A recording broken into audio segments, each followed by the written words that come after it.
तो जैसे मैंने आपको बताया, ये परमानेंट दो टाइप का होता है टेक्निकल लॉस। तो ये जो परमानेंट वाला है, इसके बारे में मैंने बताया, ये करंट के हिसाब से वैरी नहीं करेगा। ठीक है। और ये सारी इसकी जो भी प्रॉपर्टी है, टोटल जो टेक्निकल लॉस है उसका 1/4 से लेके 1/3 हिस्सा जो होता है वो ये होता है कोरोना लॉस। ये सारे लॉस इसमें आते हैं। मेजरिंग इंस्ट्रूमेंट जो लगेगा वो भी इसकी वजह से कंट्रोल। ठीक है। ये सारी चीज़ें जो है आपको जैसे पता भी है, कोरोना लॉस भी करंट पे कहाँ डिपेंड करता है। ठीक है ना। तो जो चीज़ें नहीं डिपेंड करेंगी करंट पे, वो है परमानेंट वाले लॉस। अभी जो आप जानने जा रहे हो, ये जो दूसरा टाइप होता है, ये जो है इसको हम बोलते हैं वेरिएबल टाइप लॉस। कौन सा बोलते हैं? वेरिएबल टेक्निकल लॉस बोलते हैं। ठीक है। वेरिएबल टेक्निकल लॉस है ये। वेरिएबल टेक्निकल लॉस जो होता है, अब ये तो वैरी करता है ना, इसका नाम ही वैरी करेगा। ठीक है। तो ये करेगा वैरी किसके साथ? With the amount of with the amount of electricity distributed। ठीक है। किसके हिसाब से वैरी करेगा? जितनी इलेक्ट्रिसिटी डिस्ट्रीब्यूट करी जा रही है उस पे करेगा। और ये किसके प्रोपोर्शनल होता है? करंट के स्क्वायर के प्रोपोर्शनल होता है। Is proportional to the current square. ठीक है। इसका मतलब ये समझ लीजिए कि अगर 1% करंट की इंक्रीज हो रही है, ठीक है, 1% अगर आपका करंट इंक्रीज हो रहा है, मान लीजिए मैं करें करंट इंक्रीज हो रहा है, तो 1 स्क्वायर का मतलब कितना परसेंट होना चाहिए? इंक्रीज होना चाहिए। ठीक है। तो जो लॉस होगा, अगर 1% करंट इंक्रीज हो रहा है, तो लॉस जो होगा, loss increase will be more than 1%। ये समझिए, इससे ज़्यादा ही होगा, बहुत ज़्यादा भी हो सकता है। ठीक है। तो वेरी कि जितना इलेक्ट्रिसिटी डिस्ट्रीब्यूट हो रहा है उसके हिसाब से करंट की स्क्वायर के ही ये वेरी करता है ये लॉस। मैंने आपको इस तरह से भी बताया। ठीक है। और ये जो टेक्निकल लॉस होता है, कुल टेक्निकल लॉस का यह 2/3 से लेके 3/4 के बीच में ये होता है, पार्ट ऑफ टेक्निकल लॉस है ये। ठीक है। मैंने आपको बताया जैसे अब 1/3 से 1/4 वो है, तो 2 से जितना बचा वो ये रहेगा। ठीक है। R variable. ठीक है। तो ये है वेरिएबल लॉस हो गया। अगर हम क्या क्या करेंगे तो ये कम या अधिक हो जाएगा। ठीक है। अगर हम एरिया की वैल्यू बढ़ा देते हैं, ठीक है, तो आपका ये कम हो जाएगा। ठीक है। और ये बेसिकली करंट और रेजिस्टेंस की वजह से होता है। ठीक है। ये किस किस की वजह से होता है? Caused by losses caused by contact resistance. Resistance जहाँ भी आएगा वहाँ पे ये होगा, क्योंकि ये आई स्क्वायर आर लॉस ही है, समझिए। ठीक है। आई स्क्वायर के बराबर है, तो आई स्क्वायर ये होगा। ठीक है। अब आर है तो इसको इम्पिडेंस लॉस भी बोल सकते हैं। अगर इम्पिडेंस कहीं है तो इम्पिडेंस लॉस की वजह से जो लॉस होगा वो भी यही लॉस है। ठीक है। ठीक। बहुत सारा पॉइंट मैंने आपको बताया। लॉस ये हुआ, ये हुआ। और अगर हम बाय, ध्यान से देखिएगा, बाय इंक्रीजिंग क्या इंक्रीज करते हैं? Area of lines and cable. ठीक है।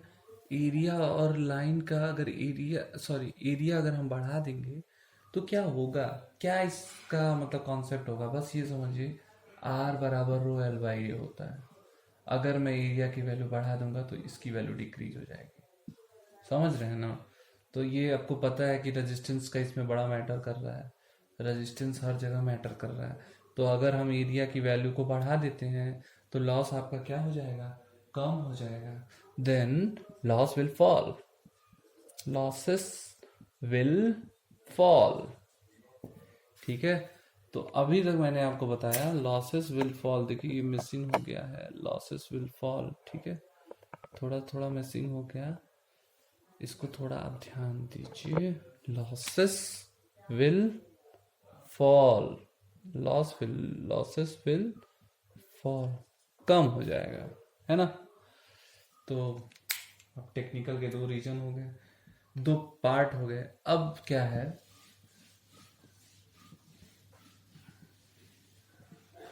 बहुत ध्यान से पढ़िएगा, मैं चाहता हूं कि आपको अलग से ना पढ़ना पड़े, इस वजह से बहुत ध्यान से पढ़िएगा। मेन रीजन फॉर टेक्निकल, ये जितनी हेडिंग मैं आपको इसमें बता रहा हूँ सेम हेडिंग नॉन टेक्निकल के लिए भी बताऊंगा, और जैसे ही आप दोनों पढ़ लोगे तैसे ही आपका सिलेबस खत्म हो जाएगा, ठीक है। तो main reason for technical loss, technical loss की का मेन रीजन क्या है, ठीक है। ये पॉइंट जो है बहुत इंपॉर्टेंट है, आप बहुत इंपॉर्टेंट पॉइंट को बहुत अच्छे से पढ़िएगा। इतना आप पढ़ चुके हैं कि आप इसका जवाब दे सकते हैं। मैंने आपको बताया टेक्निकल लॉस में दो भाग हुए, एक फिक्स हुआ है, एक वेरिएबल हुआ है, ठीक है। एक करंट पे डिपेंड कर रहा है, एक करंट पे नहीं डिपेंड कर रहा है, ठीक है। तो अगर एरिया की वैल्यू हम बढ़ा दे रहे हैं तो आपका क्या हो रहा है कि डिक्रीज हो जाएगा। अब इसका मतलब है कि कहीं ना कहीं एरिया बढ़ाने पर अगर डिक्रीज हो रहा है, मतलब कंडक्टर के साइज में कोई ना कोई दोष हो सकता है, ठीक है। अच्छा ये समझिए कि ट्रांसफार्मर पे बड़ा डिपेंड कर रहा है, ये ट्रांसफार्मर इनर्जाइज हो रहा है, उसकी वजह से दिक्कत हो रही है, ठीक है। तो पावर फैक्टर पे भी इफेक्ट करता है ये सारी चीज़ें, है ना। तो कुछ चीज़ें मैं आपको बता रहा हूँ, जैसे पहला ये मेन पॉइंट इसका, ये क्या क्या रीजन है, लेंदी डिस्ट्रीब्यूशन लाइन, ये तो पहले ही मैंने आपको बता दिया था। जितना डिस्ट्रीब्यूशन लाइन लेंदी होगा, कॉम्प्लेक्सिटी होगी, जितने इक्विपमेंट होंगे, उतना ही आपका लॉस बढ़ेगा। आई स्क्वायर आर लॉस बढ़ता जाएगा, और भी लॉस आपके बढ़ते जाएंगे। लेंदी का मतलब बहुत जटिल डिस्ट्रीब्यूशन लाइन, जटिल डिस्ट्रीब्यूशन लाइन होगा तो ये होगा, ठीक है। दूसरा ये अपर्याप्त आकार कंडक्टरों का, डिस्ट्रीब्यूशन लाइन के कंडक्टरों का अपर्याप्त आकार, मतलब इनएडिक्वेट, इनएडिक्वेट, अपर्याप्त size of conductor in distribution line, distribution line, ठीक है। तो ये समझिए, inadequate size of conductor in distribution line, ये दो चीज मैंने आपको बताया। और बैड वर्कमैनशिप, अगर कामगार सही नहीं है तो भी आपको दिक्कत होगी। बैड वर्कमैनशिप, मजदूर जो काम करने वाले हैं जिनको जानकारी नहीं है, या जो उसको अलग तरह से मतलब खराब तरीके से अगर उसका वो करेंगे तो भी। और सबसे बड़ी, ट्रांसफार्मर जो है उसका इंस्टॉलेशन अगर बहुत दूर से करोगे और वहां से आप सप्लाई लेंगे तो भी आपका लॉस जा रहा होगा। मतलब installation of transformer away from load centre, load centre से अगर इंस्टॉलेशन दूरी पे होगा, कौन सा ट्रांसफार्मर, डिस्ट्रीब्यूशन ट्रांसफार्मर, ध्यान से देखिएगा, डिस्ट्रीब्यूशन ट्रांसफार्मर। तो इंस्टॉलेशन ऑफ डिस्ट्रीब्यूशन ट्रांसफार्मर, अगर लोड से, जैसे आपके गांव में आपका घर है और ट्रांसफार्मर वहां से 10 किलोमीटर दूर है, तो वहां से अगर आएगा ये तो बहुत सारी दिक्कतें होंगी, लॉस आपका पड़ जाएगा, ठीक। तो ये होगा। और एक पॉइंट ये समझ लीजिए, लो पावर फैक्टर होगा तो भी आपका दिक्कत है। एक चीज जो है, ये पॉइंट है, ये मैं आपको, आप बिजली के बिल पे आप देख सकते हो, लोड फैक्टर इफेक्ट। अगर आप शहर में रहते हो तो इसका इफेक्ट आपको पता चल जाएगा, ठीक है। क्योंकि ये हमको पढ़ाना नहीं है, ये भी एक तरह का लॉस है, और उसके लिए आपको बहुत सारी चीज़ें पढ़नी, जहाँ पे आप load factor, average load, maximum demand, ये सारी चीज़ें पढ़ोगे, वहाँ पे ये चीज़ आपको समझ में आएगा, ठीक है। तो टेक्निकल लॉस के लिए इतनी सारी चीज़ें आपको मेन रीजन है। अब ये बताइए, अब इतना रीजन होगा तो टेक्निकल लॉस को कम भी तो किया जा सकता होगा, है ना। तो टेक्निकल लॉस को कम करने के लिए भी कोई बहुत सारे तरीके होते हैं। तो तरीका तो मैं आपको बता रहा हूँ, लेकिन अभी तक आपने जो पढ़ा है उसको समझिए कि दो तरह का आपने पढ़ा है। फिक्स, वेरिएबल, दोनों में अंतर समझ लीजिए। जहाँ पे वेरिएबल होगा वहाँ रेजिस्टेंस आएगा, रेजिस्टेंस आएगा तो इम्पिडेंस आएगा, इम्पिडेंस आएगा तो कहीं ना कहीं धारा आ रही है, धारा आ रही है तो धारा के साथ साथ आपका एरिया भी आ रहा है। ठीक है, उसको कम करने का वजह भी समझ में आ गया।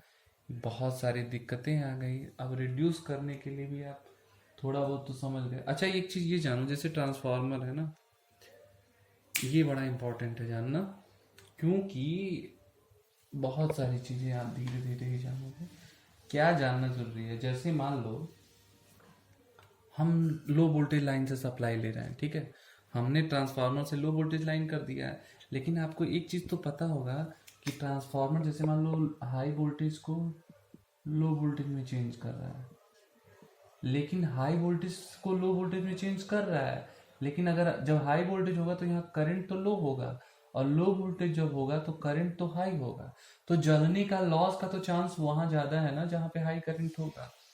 समझ रहे हो? फिर से समझो, हाई वोल्टेज जब होगा तो लो करंट होगा, लो वोल्टेज जब होगा तो हाई करंट होगा। क्यों? क्योंकि पावर तो कांस्टेंट है।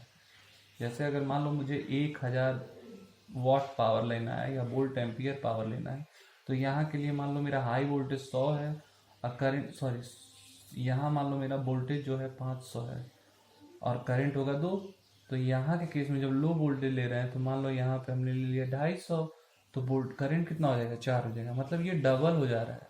अब बताओ लॉस कितना होगा? बढ़ जाएगा ना। ये सारी चीजें हैं, तो कैसे रिड्यूस करते हैं ये समझिए। तो हेडिंग है, सारी चीजें सिलेबस में है तो आप पढ़ सकते हैं। कैसे टेक्निकल लॉस को हम रिड्यूस करते हैं, how to reduce technical loss, कैसे हम टेक्निकल लॉस को रिड्यूस कर सकते हैं। ठीक है, मैंने एक पॉइंट आपको ऐसे ही बता दिया, फिर से बता रहा हूं, बाय कन्वर्टिंग, समझा दिया है, बाय कन्वर्टिंग लो वोल्टेज, ध्यान देना, low voltage line to high voltage line. ठीक है, क्यों? इससे क्या हो रहा है? करंट की वैल्यू कम हो जा रही है। ठीक है, और देखिए, और जो पॉइंट है, अगर हमारे जो बड़े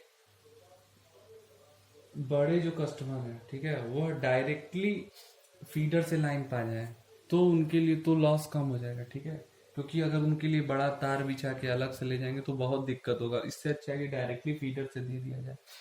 लार्ज कस्टमर, लार्ज मतलब कोई फैक्ट्री है या कुछ है, तो उसको अलग से ट्रांसफार्मर या ये देने की जरूरत नहीं, फीडर में ही डायरेक्ट कनेक्शन कर दिया जाए तो वहां पे ये बड़ा फायदा होता है कि डायरेक्ट कनेक्शन फ्रॉम फीडर। अगर ऐसा हो जाएगा तो लॉस कम होगा। मतलब ये है कि जितना कंडक्टर कम यूज करेंगे उतना ही आपका फायदा होगा। ठीक है, ट्रांसफार्मर की वैल्यू कम कर दीजिए क्योंकि इनर्जाइज कम हो जाएंगे। Reduce number of transformer by reducing number of transformer. बहुत चीजें पॉसिबल नहीं है, इसीलिए तो लॉस कभी खत्म नहीं होगा, है ना। अच्छा, पुराने तारों को बदल दीजिए, ठीक है, और मेंटेनेंस भी कराइए, तब हो पाएगा। ठीक है, रिप्लेसमेंट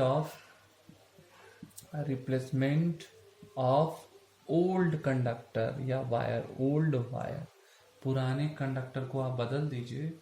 और रिनोवेशन रिनोवेशन ऑफ फीडर, कुछ नई तकनीक लाएंगे। ये सारी चीजें अगर होंगी तब आपका जाके काम करेगा। इतना आप पढ़िए, मैं आपको कल बताऊंगा अगले टॉपिक में नॉन टेक्निकल लॉस, जिसको हम कॉमर्शियल लॉस भी कहते हैं। इतना आप ध्यान से पढ़िए।